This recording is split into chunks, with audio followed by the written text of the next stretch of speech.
সময়টা খ্রিস্টীয় সপ্তম শতক।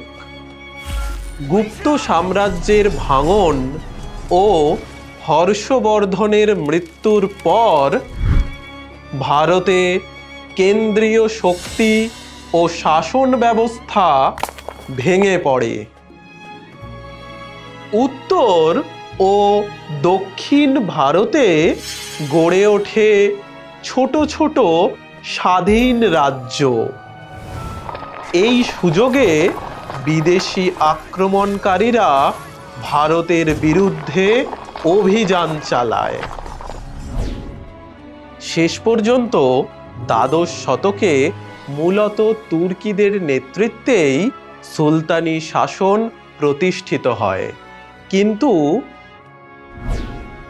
চতুর্দশ শতকে সুলতান মোহাম্মদ বিন তুগলকের ভ্রান্ত নীতির ফলে সুলতানি সাম্রাজ্য ক্রমশ দুর্বল হতে থাকে ও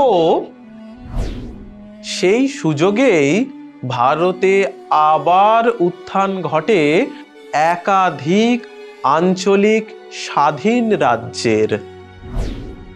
সিটি অফ ভিক্টরি বা জয়ের নগরী হিসেবে পরিচিত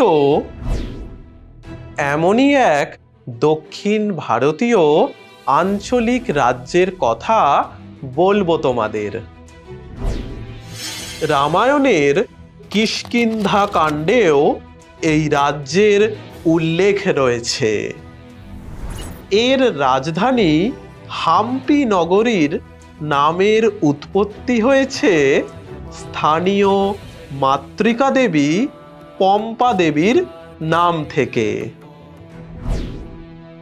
এতক্ষণে তোমরা হয়তো বুঝেই গিয়েছো আমি বিজয়নগর রাজ্যের কথাই বলছি। বিজয়নগর সাম্রাজ্য ও রাজবংশ। আজ এই ক্লাসে এটাই আমার আলোচ্য বিষয়।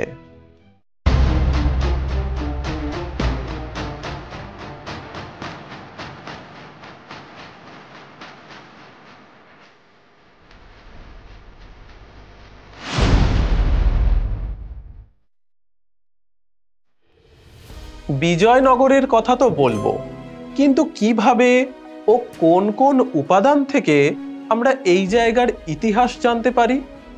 চলো আগে সেসব জেনে নেওয়া যাক। জানো তো,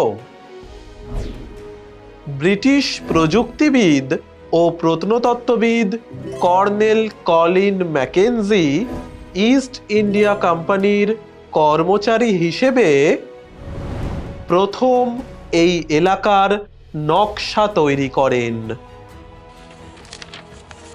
এমনকি বিভিন্ন সাহিত্যিক উপাদান যেমন গঙ্গাদেবী রচিত মাধুরা বিজয়ম, গঙ্গাধর রচিত গঙ্গাদাস প্রলাপ বিলাসম, তুলুভ বংশীয় রাজা কৃষ্ণদেব রায়ের আমুক্ত মাল্যদা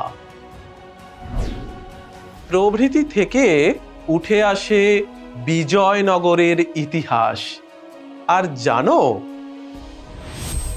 নিকালো কোন্টি, আব্দুর রাজ্জাক, ডমিঙ্গো পায়েজ প্রমুখ বিদেশি পর্যটকরাও এসেছিলেন এখানে।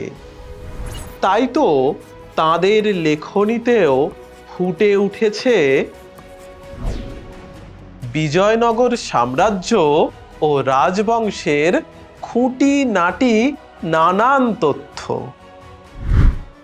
বিখ্যাত ইংরেজ ঐতিহাসিক রবার্ট সিওয়েলের লেখা আ ফরগটেন এম্পায়ার নামক গ্রন্থে বিজয়নগরের উৎপত্তি সংক্রান্ত 7টি কিংবদন্তির কথা থাকলেও হরিহর ও বুক্কোর কাহিনীটাই বেশি বিশ্বাসযোগ্য বলে মনে হয়। কাহিনী অনুযায়ী বরঙ্গলের কাকাতীয় বংশের রাজা প্রতাপরুদ্রদেবের অধীনে সঙ্গম বংশীয় হরিহর ও বুক্ক নামের দুই ভাই কর্মরত ছিলেন।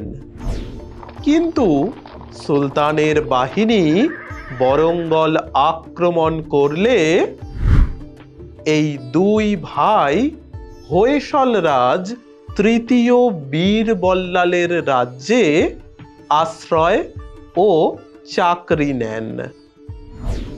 কিন্তু সুলতানের বাহিনী সেখানেও আক্রমণ করে এবং হরিহর ও বুক্ককে বন্দি করে দিল্লিতে এনে ইসলাম ধর্মে ধর্মান্তরিত করে।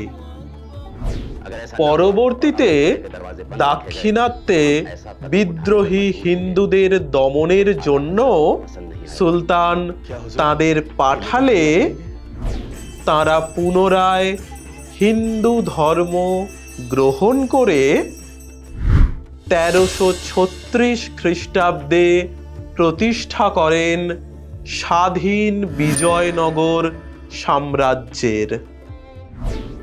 তবে এ কাজে নাকি হরিহর ও বুক্ক বিশেষ সহায়তা পেয়েছিলেন মাধব বিদ্যারণ্য ও সায়নাচার্যের কাছ থেকে। তবে বিজয়নগরে কিন্তু একটি মাত্র রাজবংশ শাসন করেনি, মোট 4টি রাজবংশের অস্তিত্ব ছিল সেখানে। চলো এক নজরে সেই তালিকাটা দেখে নেওয়া যাক। প্রথমেই সঙ্গম বংশ, যার প্রতিষ্ঠাতা ছিলেন হরিহর ও বুক্ক এবং তাদের রাজত্বকাল ছিল 1336 থেকে 1486 খ্রিস্টাব্দের মধ্যে। দ্বিতীয়ত সালুভ বংশ, যার প্রতিষ্ঠাতা নরসিংহ বর্মন ও রাজত্বকাল 1486 থেকে 1505 খ্রিস্টাব্দ। তুলুভ বংশ, যা বীর নরসিংহ প্রতিষ্ঠা করেন ও 1505 থেকে 1570 খ্রিস্টাব্দ পর্যন্ত ছিল এই বংশের শাসনকাল। আর আরবিডু বংশের প্রতিষ্ঠাতা হলেন তিরুমল, যে বংশের শাসন 1570 থেকে 1672 খ্রিস্টাব্দ পর্যন্ত টিকে ছিল। প্রথমেই আসব সঙ্গম বংশের কথায়। জানা যায় যে যাদব বংশীয় সঙ্গম নামক ব্যক্তির নামেই এই বংশের নামকরণ হয়েছে। তার 5 পুত্র হল হরিহর, বুক্ক, কম্প, মুরাপ্পা ও মুদাপ্পা। এদের সম্মিলিত প্রচেষ্টাতেই গড়ে ওঠে বিজয়নগর সাম্রাজ্য। অবশ্য 5 ভাই নিজেদের মধ্যে বিজিত এলাকা ভাগ করে শান্তিপূর্ণভাবেই শাসনকার্য চালাচ্ছিলেন। কিন্তু বিজয়নগরের 2 প্রতিদ্বন্দ্বী ছিল হোয়সল ও মাদুরাই রাজ্য। 1346 খ্রিস্টাব্দে হরিহর হোয়সল রাজ্য জয় করেন আর তার মৃত্যুর পর বুক্ক দখল করেন মাদুরাই রাজ্য। তিনি নাকি রামেশ্বরম পর্যন্ত রাজ্যসীমার সম্প্রসারণ করেছিলেন। এমনকি একটি লেখমালাতে তিনি নিজেকে পূর্ব, পশ্চিম, দক্ষিণ সমুদ্রের অধিপতি বলেও উল্লেখ করেছেন। একটা ইন্টারেস্টিং ব্যাপার কি জানো? এই বুক্কর আমলেই দীর্ঘকালীন বিজয়নগর ও বাহমনি সংঘর্ষের সূত্রপাত হয়েছিল। তুঙ্গভদ্রা দোয়াব, কৃষ্ণা গোদাবরী বদ্বীপ ও কোঙ্কণ অঞ্চলের উপর আধিপত্যকে কেন্দ্র করে 1367 খ্রিস্টাব্দ থেকেই সে এক ভয়ঙ্কর সংগ্রাম চলতে থাকে বিজয়নগর ও বাহমনির মধ্যে। আর তার মধ্যেই বুক্কোর পর দ্বিতীয় হরিহর, প্রথম দেবরায়, দ্বিতীয় দেবরায়, মল্লিকার্জুন, দ্বিতীয় বিরূপাক্ষ প্রমুখ এক এক করে বংশ পরম্পরায় বিজয়নগরের সিংহাসনে বসতে থাকেন। এনাদের মধ্যে সব থেকে গুরুত্বপূর্ণ ছিলেন দ্বিতীয় দেবরায়। ওনার সময়ে ফারনাও নুনিজ, নিকালো কোন্টি, আব্দুর রাজ্জাক প্রমুখ পর্যটক ভারতে আসেন এবং ভ্রমণ করেন বিজয়নগরেও। সঙ্গম বংশের সম্পূর্ণ ইতিহাস বলতে গেলে আরও দীর্ঘ সময় দরকার, কিন্তু বিজয়নগরের বাদবাকি বংশগুলির কথাও তো আমাদের জেনে নিতে হবে। তাই এবার চোখ রাখব সালুভ বংশের দিকে। এর প্রতিষ্ঠাতা নরসিমা বেশ সাহসী রাজা হলেও রাজ্য বিস্তারে খুব বেশি কৃতিত্ব দেখাতে পারেননি।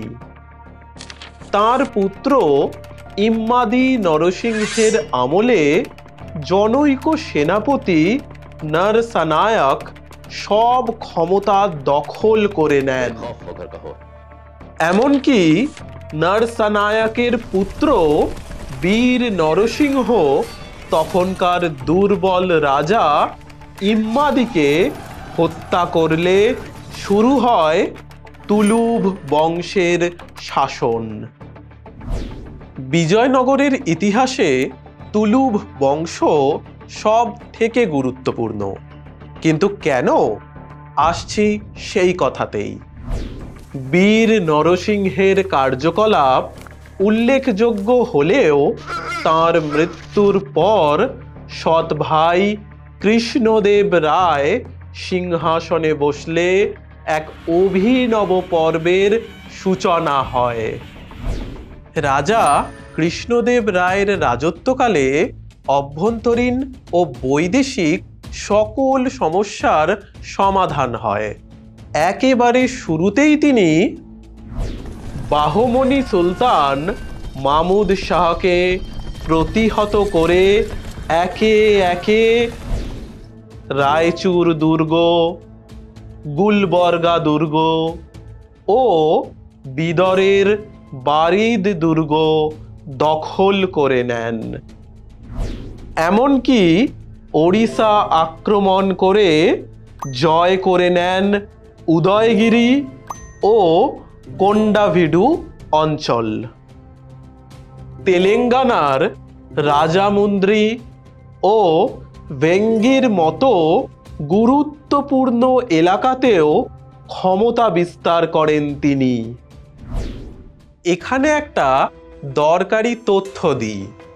সুযোগ বুঝে ইসমাইল আদিল শাহ রায়চুর দুর্গ দখল করলে কৃষ্ণদেব রায় পর্তুগিজ গোলন্দাজ বাহিনীর সাহায্য নিয়ে দুর্গটি পুনর্দখল করেন।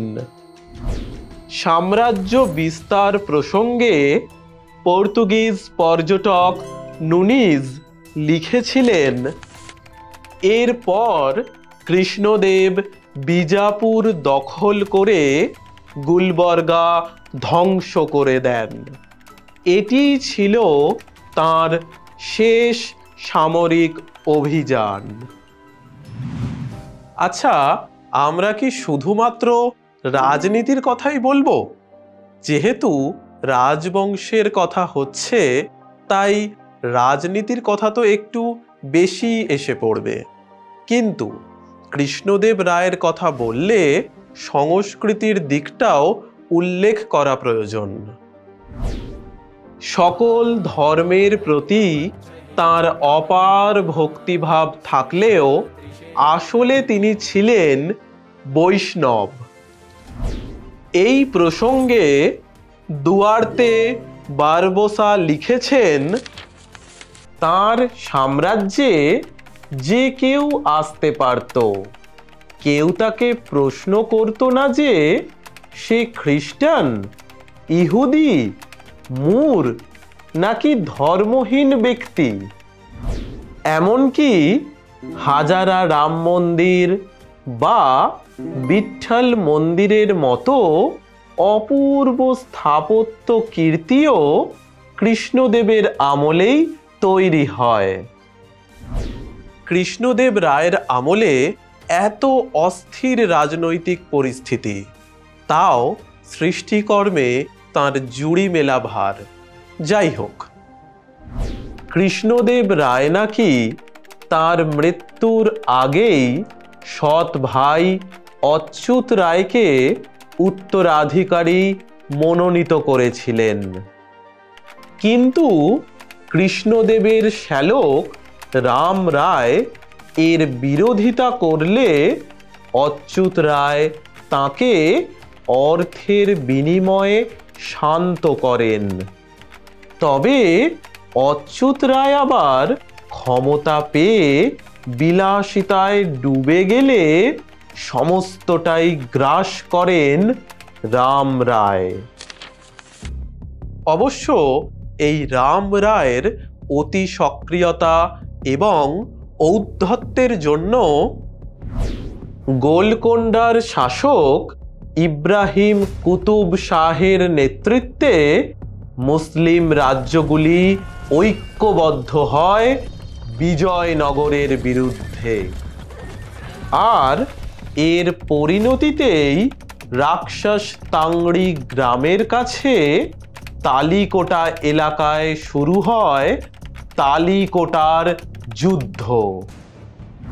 1565 খ্রিস্টাব্দের 23শে জানুয়ারি তালিকোটার যুদ্ধে জয়ী হয় মুসলমান বাহিনী এবং তারা ব্যাপক লুণ্ঠন ও ধ্বংসকার্য চালায়। ঐতিহাসিক রবার্ট সিভেল এ প্রসঙ্গে লিখেছেন, পৃথিবীর ইতিহাসে এরূপ ধ্বংসলীলা সম্ভবত আর ঘটেনি। তালিকোটার যুদ্ধে রাম রায়ের মৃত্যুর পর তার ভাই তিরুমল বিজয়নগরের সিংহাসনে বসেন।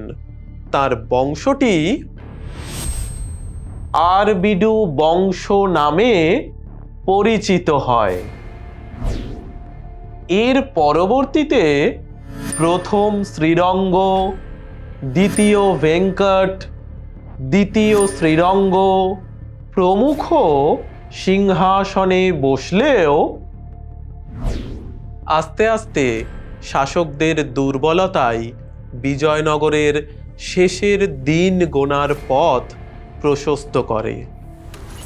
কত যুদ্ধ, কত রক্তক্ষয়ী সংগ্রামের মধ্যে দিয়ে একটু একটু করে গড়ে উঠেছিল বিজয়নগর সাম্রাজ্য। সময়ের সঙ্গে সঙ্গে রাজা, রাজবংশ সবই হারিয়ে গেল, কিন্তু তাদের নানান কীর্তি রয়ে গেল ইতিহাসের পাতায়।